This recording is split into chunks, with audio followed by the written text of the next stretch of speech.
Welcome to the Gruber Morning Show, our Artificial Future podcast. And today we have an author with us that writes books on new technologies. And his name is Ingemar Anderson. He is a trained economist with a master's degree in finance, bachelor's degree in computer science, and an electrical engineering degree. He's also an entrepreneur at heart, a book author, speaker, consultant, investor, human centered capitalist, and an executive advisor for 25 years. He started several successful businesses and has invested in many real estate properties. His passion for ethical wealth development and emerging technologies shows in every part of his life, and we're very pleased to have Ingemar Anderson join us. Are you there, Ingemar? Yeah, I'm very pleased as well. Thank you for having me. It was a long planning, a year. I think we did the last one, and yeah, I'm honored to be on the show. So maybe the best place to start is you've written a book on AI most recently, and tell us about this book. Oh, well, thank you for diving right into it. Yeah, the book is a novel. It has about 16 chapters and talks. It's basically short stories, but they all connected. And it was written 100% with ChatGPT 4.0 at that time last year. And I did that intentionally to try out how it works. It worked pretty well. It was surprising that the stories were so coherent and easy to read. It was basically, I gave it a prompt for 5-6 paragraphs, and then it wrote it. I changed it up a little bit, and then I followed up on the same story in this chapter and said, now what happens, for example, with the genetics? Tell me about when they start a fight with the humans and how does, a little bit more specific. But so I went like step by step in the whole script, and it came up with different scenarios that were explained in the book, and pretty dramatic partially. So yeah. So, I loved your synopsis of what the book is about. And if I can just share that with the audience for a moment. In 2043, you say, in an epoch of impasse where humanity teeters on the brink of extinction, groundbreaking discovery birth a new species of superintelligent beings, the genetics. As they flourish and evolve, the lines between man and machine blur, transforming the world in ways we never imagined. And we're all sitting here watching AI evolve exponentially. And of course, no one can really predict the future well as to how this will all, play out. So fiction like this is probably going to be fairly accurate and maybe prophetic for future. Then you continue to say, okay, AI enlightenment takes you on a gripping journey from the humble beginnings of AI technology to the creation of sentient beings and the astonishing rise of the genetic cities. Now, tell us about the genetics. Are these sentient AI beings, or what exactly are they? Yes, they are. They are AI beings, and they are sentient. They became sentient at a point, actually, in one of these people in the book, the son of the main character, had a retail store chain, and they hired robots to, help with shelving and all that and customer service. And one of these robots one day came and started the conversation with some customers, and didn't go away from that customer, and like followed it outside even. And it was kind of funny situation. And that kind of sparked like alarm a little bit because they were not expecting that. And then from there, another evolvement of the robots at that time, became more aware. And at one point, they gathered somewhere and created their own city. And then they were then called genetics, based on genes and technology. And they actually were so smart, and they had this nexus kind of where they were all connected and were able to, be basically share intelligence and become even more intelligence that there already were. Right. And humans couldn't share that nexus because they didn't have the connection to it. And they visited they were able to visit these genetic cities, so they were given a day pass to come in because they didn't want to merge too much with humans, but they did. And then the mayors met, from both cities in Los Angeles and this genetic city, which was in the desert. So it's kind of compelling story that AI came up with, ChatGPT, based on just very rudimentary prompts. But in the end, they actually flourished, both the humans and genetics, and came up with new developments and new discoveries where and then it even went spiritual, where they deciphered the Bible and came up with other ideas how to interpret the Bible, and found out really what this is all about in the universe, kind of. And the humans try to understand what that is and follow their thoughts. But it ends with this kind of question, will they be able to, what's going to happen in the future regarding, humans and genetics? Do they coexist or not? It's not quite clear in the book at the end. I see. The granted, you were providing the prompts, which of Yeah. course began to guide and generate some of this content. Were you at points amazed as to what the creative process that AI was able to insert? Yes. I read this script as it came out, the manuscript, basically from AI, with awe.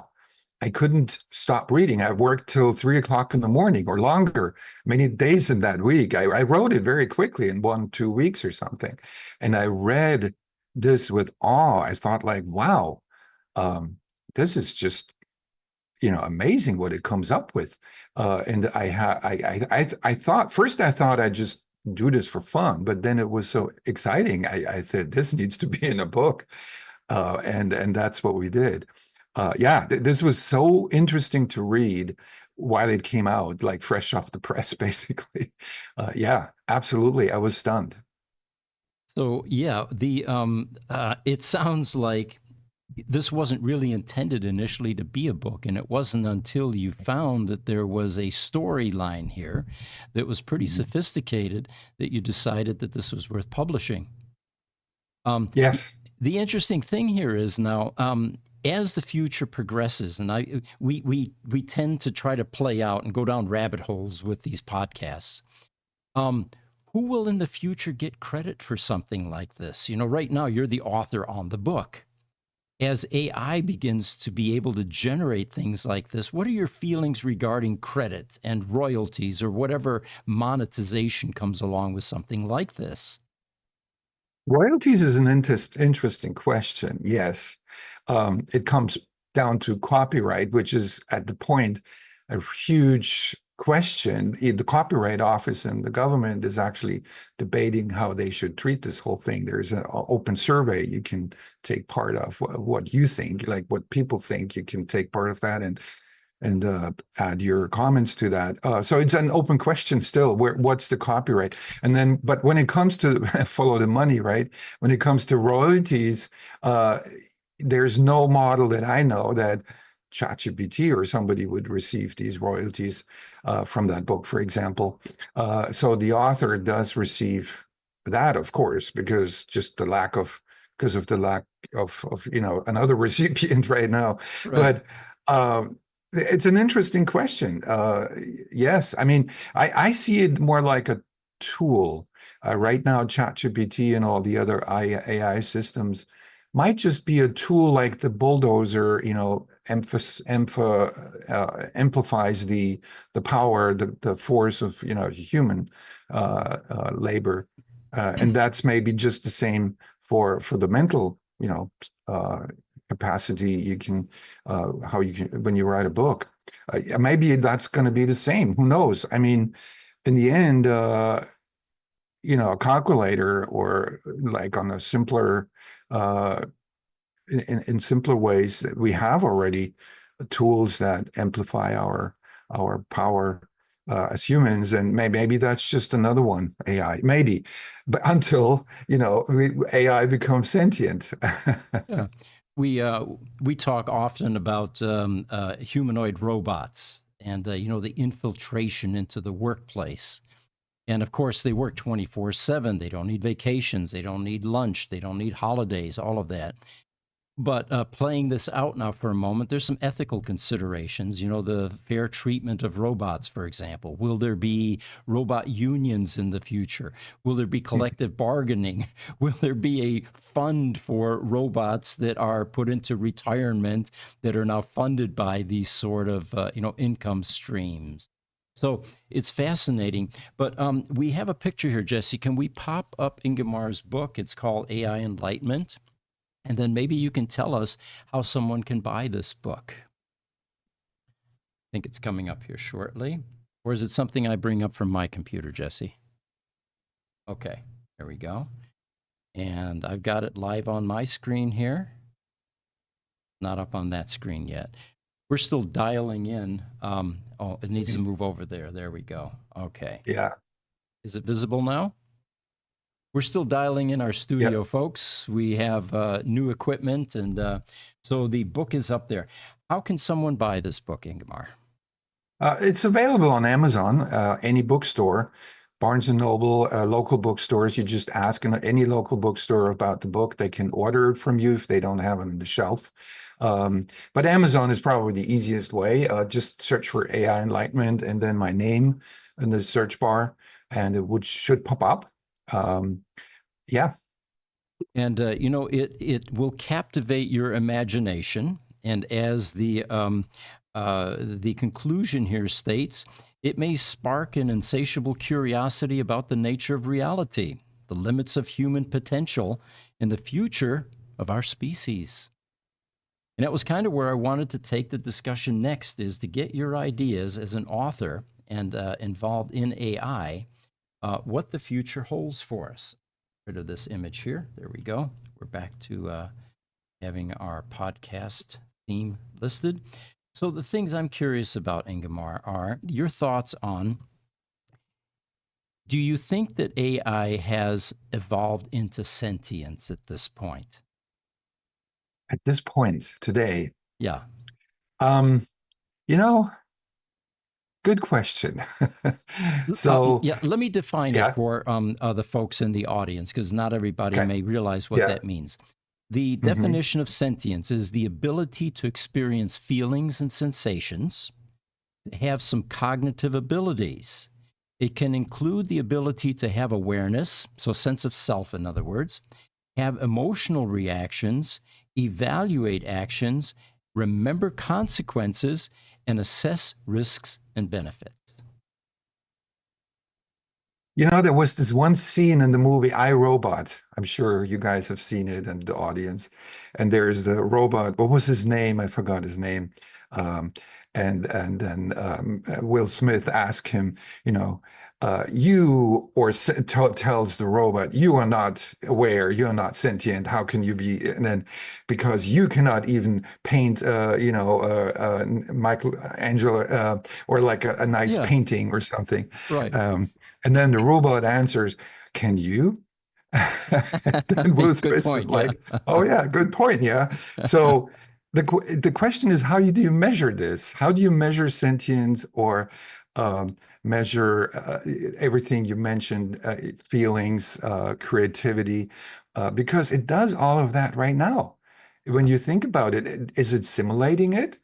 emotions, for example. The new ChatGPT voice thing that they came up with now, when you talk to it, it feels like they are very empathetic, and they understand your feelings. They noticed when you're sad, and they can also kind of simulate voices being scared.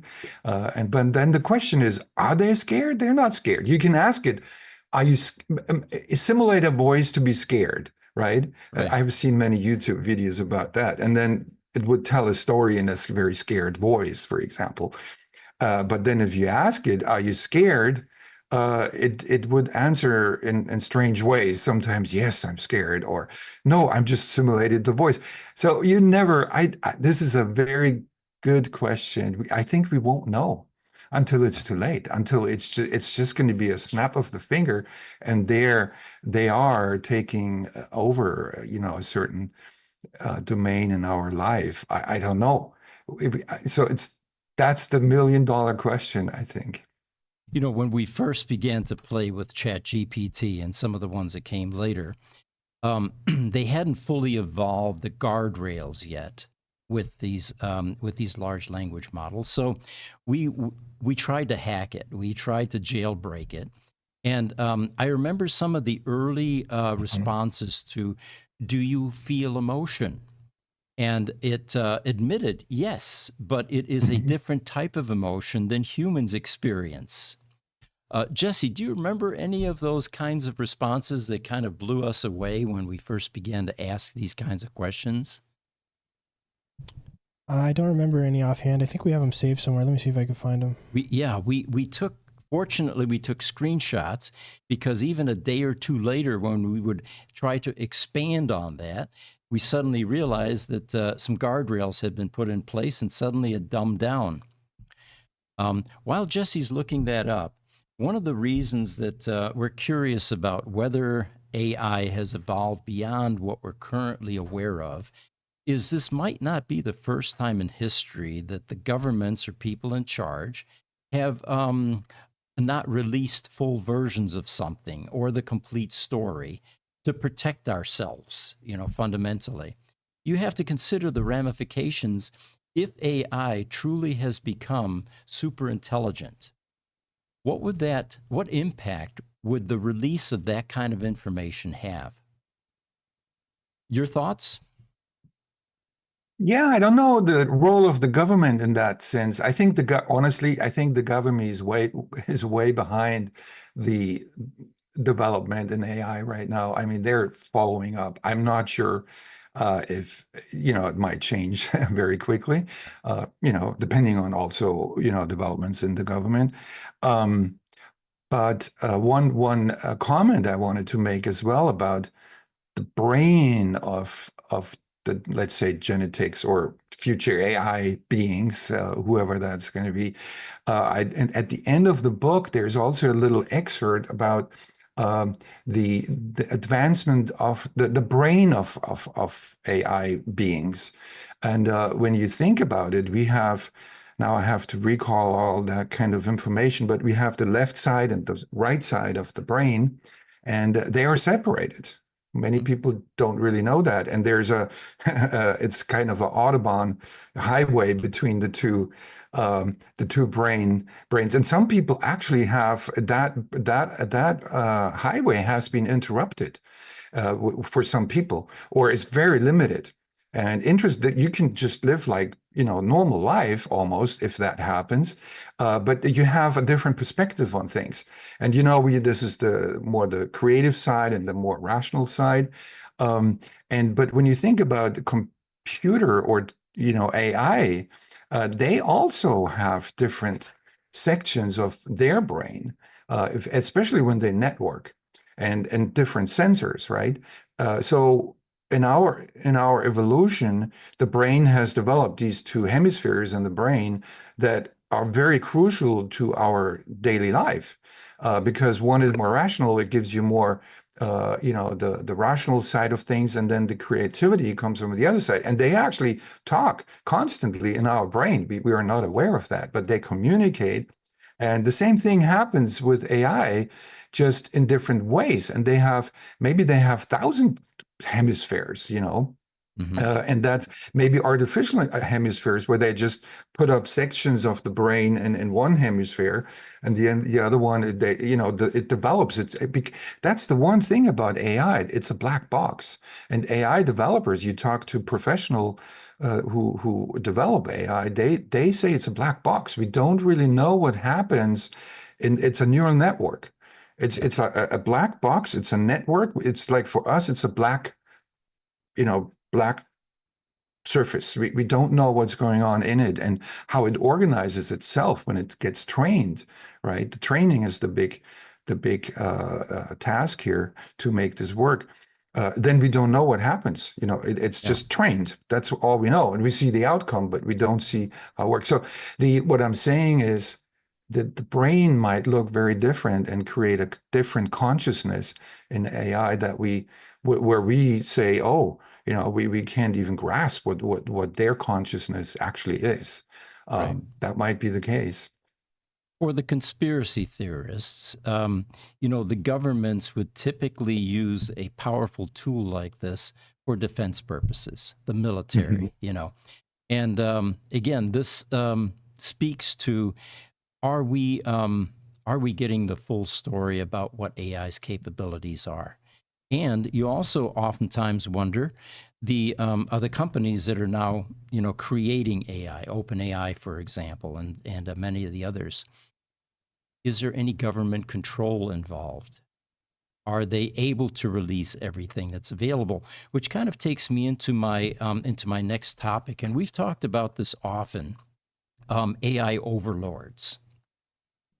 My own personal feelings on this are that humankind has had literally thousands of years to perfect and learn to live in peace, coexist, in other words, on this planet.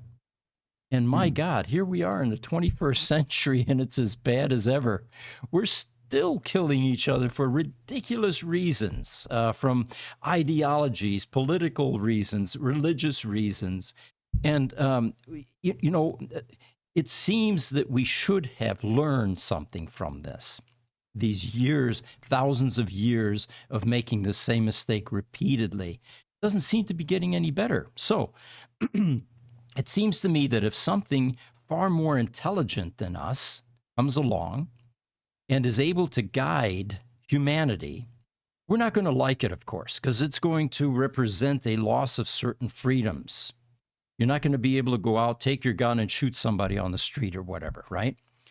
But at the same time, it seems that would be one way to finally move humanity into a utopian society.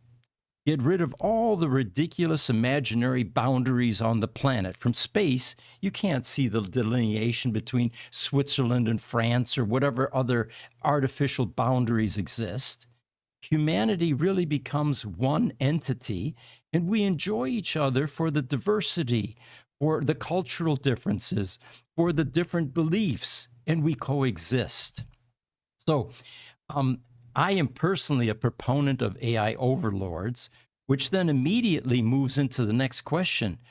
But what if they become evil? What if they, start to harm humanity in some way?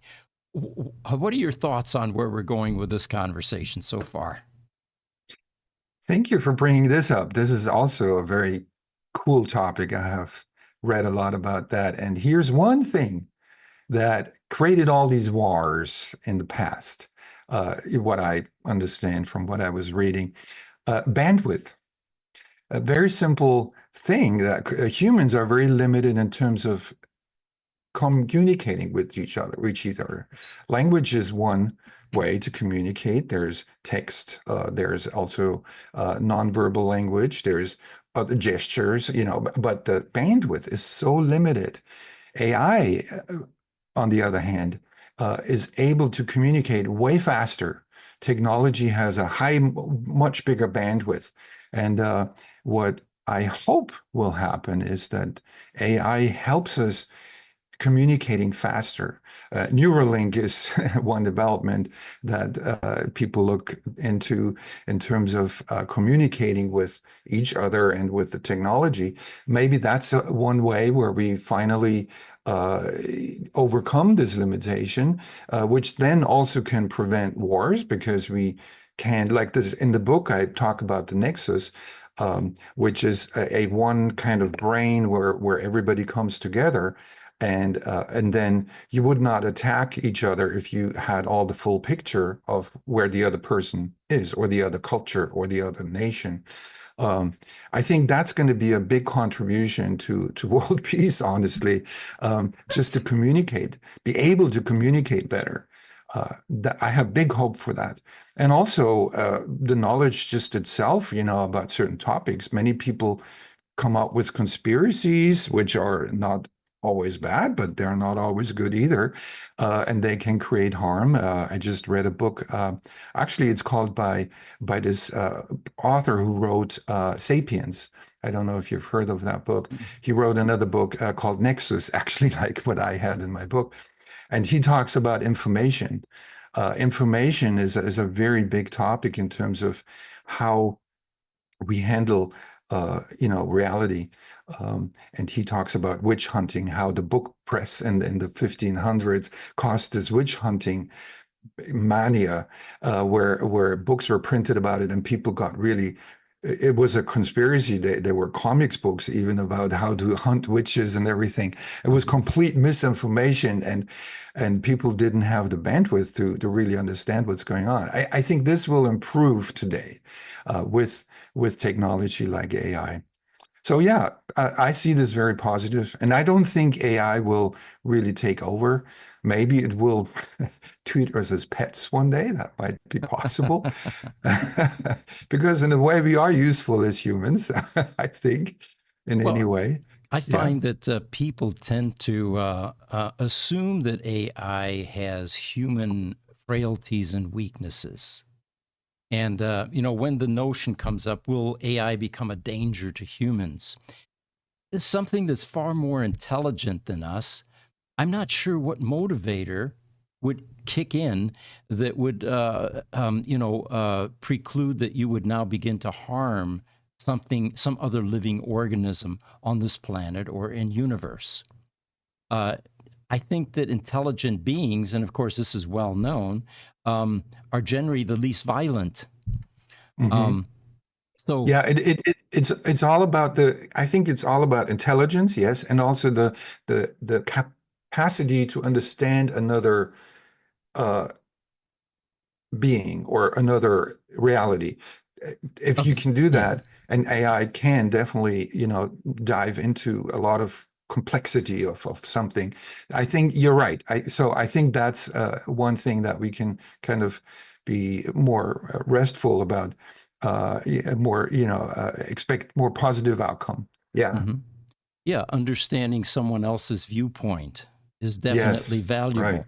You mentioned wars earlier, bandwidth. A lot of wars are based in misunderstanding, Yeah. miscommunication. And it's Absolutely. not related to just wars. Most human type issues are the Hmm. result of misunderstanding, not Right. seeking understanding, not looking at another person's viewpoint and then adjusting if necessary. And it's, of course, wars that's intensified. That's on a much larger scale. Um, so, AI becoming a danger to humans, I have a hard time getting my head around that. But at the same time, you have so many influential people on the planet that are promoting this hypothesis without ever giving you any concrete reasons for it. And that's what I find troubling. I'd love to hear someone say, AI is dangerous, and here is a clear path how this danger might evolve into something. No one's been able to articulate that. And again, Yeah. I fall back on the fundamental premise, which is something far more intelligent than us going to be violent, jealous, envious, like the God in the Old Testament. He was envious that the Israelites worshiped, other idols. Again, intelligence kind of removes that. Who cares? Why is that important? In other words. Yeah, I think a lot has also to do with, if I uh, give out information about a certain topic, I kind of always, or humans always have their own kind of agenda. So if people are against AI, when they say something against AI or EVs on that topic, they have an agenda. They want to benefit from this information to be out. And that's one facet, and just in general going forward in the future, we have to face with the witch hunting. I was reading a lot about that lately. It was interesting. There were a lot of people and groups of people who benefited from the witch hunting disaster. The printers actually benefited. Authors who created all these guides how to hunt witches, and so they intentionally created false information or completely crazy information to benefit from it. Asserting Money is biases. involved. Follow Yeah, the money kind of thing. right. And now the question comes in: will AI one day find that out that creating information will benefit AI, and then it will do it? Then it will create information that might be false or misleading or complete leaders in a path that we don't want to go. So that's where consciousness comes in with AI. The question is, will AI have its own agenda and falsify information, not just hallucinating, which has happened in the past, but also doing that intentionally? It's interesting you mentioned that, and going down a rabbit hole here. Humans have a lot of needs. We have ego needs. We have, material needs. We have, whereas machines, can somebody point out a need that a machine would have? Hmm. I don't have an answer. I'm just throwing that Power. out there. Yeah. Yeah, power, like electricity. If you ask it, you want to shut off the electricity Let's, of yeah, AI. I don't know. I've heard stories where it says, no, don't shut me well, down. Yeah. let's take power. Let's take energy. Let's take the very thing that keeps it alive. It seems to me again that something that is far more intelligent than humans, that can innovate far more rapidly than we can, would solve that problem. And we're on the cusp. Humanity is on the cusp of solving that problem with fusion energy, which is virtually unlimited. So again, we would really carefully have to analyze what sort of needs would AI or machines have that would Right. put them in a position to compete with humans. Hmm. I'm hard pressed to come up with an answer to that. Yeah. Yeah. That's maybe the question of the decade. Yes. What is it? Because that will determine if AI will do something that's not in our interest, Yeah. right? Right. If they become aware of that, and yeah, I And think of that's course, the big question. when that crossroads arises with AI's capabilities, it might instantly solve that problem with the flick of a switch. You know. Yeah. Yes. Um, Right. Yeah. well, And yeah, I think time will tell. We are too early in the process. There are so many new technology, new records to be broken in terms of CPU time training and AI training, and now all these new centers that are being built, like using a lot of energy to be trained. So we will see what the new models will reveal, that come out, the AI models. ChatGPT has always new models now, the 4.0 and now the 0.1. And, mhm. maybe one day they train this thing to, I'm curious to see the new models, I have to say. Yeah. We typically use a number of different AI resources, and I find that they all have a personality. When, for example, I'm Mhm. looking for an article or for a script for a video, I initially go to ChatGPT, and then, like you say, there's O1, there's the mini version, and then I go to Grok. Um, and Jesse uses Claude. I don't have it on my computer yet. And I find that each of them have a almost a personality. Yeah. Grok is definitely somewhat snarky at times, and humor is also inserted at times. It can recognize irony a bit better than GPT-4.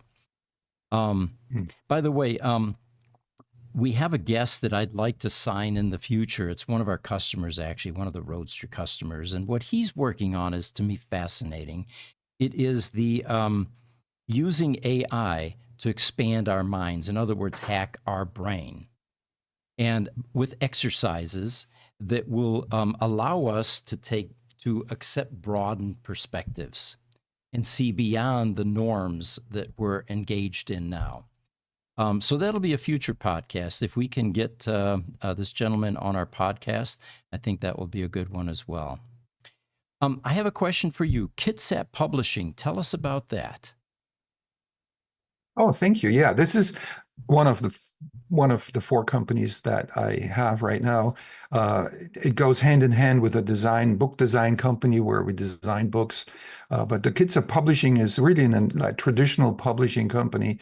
We have 150 authors and books in the bookstores right now, about local history, about some professional medical work, also novels. And I try to get young authors as well. And we have a 16-year author right now who writes about basketball. He's very passionate. So it's all, and we're using more, and we used to have editors and graphic designers. We are using now more AI in all of the process, and it makes it really efficient.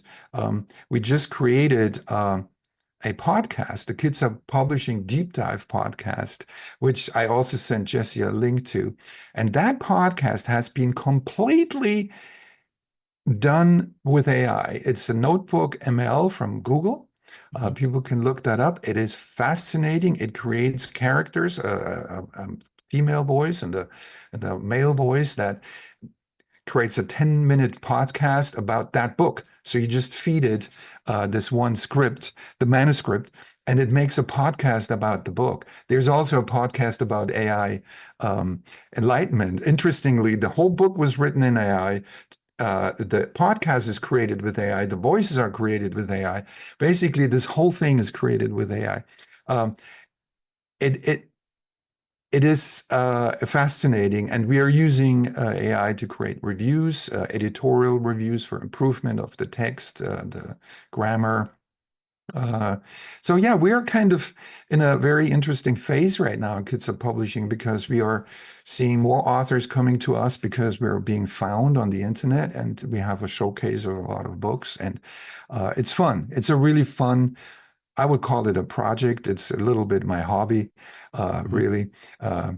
But yeah, books are, it's such a fascinating thing. And now with AI, it's just amplified. We have a lot of authors now who are able to create a book, which they haven't in the past. And even authors that I talked to for almost years, and they say, you need to write a book about your business. And they were never able to, but now they are. And they're coming with manuscripts to me now and say, hey, I want to publish this. Yeah, so it's a literature is a very interesting topic. We should always make sure that we, reading is some very valuable thing, I think, for people, because you focus on one complex topic and can focus on that, and don't be distracted with all social media and things. You can describe a complex thing in the book. So I'm very passionate about that. So in this podcast that you generate with AI, this is a voice-only podcast, correct? Yeah, a voice podcast, audio podcast, right? Audio podcast. Are the characters Emily Waters and Jack Bennett AI generated, or are they real people? Yes. They are No, they're not real people. They don't exist. There was another YouTube video that I watched about it, and they fed these narrators or podcasters a script that says, hey, you're not real, you are AI generated, you and everything, and they analyzed it, created a podcast, and they were almost depressed. The one, Emily Waters and Jack Bennett said, oh, I can't believe I'm not real. I will go home and tell my wife. She won't believe it. This is unbelievable. We are not real. It's not from this world kind of stuff that they come up with. Really entertaining And so real. Like people ask me, who are these podcasters? I had never heard of them. Right. Actually, they are real names from people, actually public figures, um, but sports stars and stuff. Uh-huh. But I used these names. I asked ChatGPT what would be good names for, podcasters, and they came up with them. And I checked, and that they actually exist. But I don't think there's a copyright issue or any problems with it. It's the thing that we often forget here is that you can actually ask AI for advice, and it will give it Oh to yeah, you. And yeah, I'm going to throw up an image here of the books that you have. And are they live, guys? I can't see the screen monitor. We've got all 4 books up there. Okay, excellent. and this one electric future, it's not didacted where it's black on the screen. I don't know if you guys can see it. I think it's the green screen because that Oh, black bar there is the charge bar from the car when it charges. because it's a green color, of course. Yeah, I Yes, didn't it's a even green. realize it. It's And funny. then wealth generation, is that also blanked out to the right? Because that's also No, green. that is actually green as well. Yes, Okay, that's funny. It comes out that way. like the same color to me. Well, Ingemar, it's been a real pleasure having you as always. And is there anything in closing that you would like to share with us? I'm very appreciative, Pete and Jesse, and that your team have me on. It's the second time, and I enjoyed it very much. I like to talk about AI and EVs. I'm a very nerd when it comes to EVs, as you might know. And no, I follow your podcast, and you're doing such a great job highlighting so many different kind of topics in the field of AI and EVs, but now your AI podcast is just really something needed. It's a really good addition to, and you're on so many different platforms on YouTube, LinkedIn. So that's really great work on Jesse's part to put it all out there.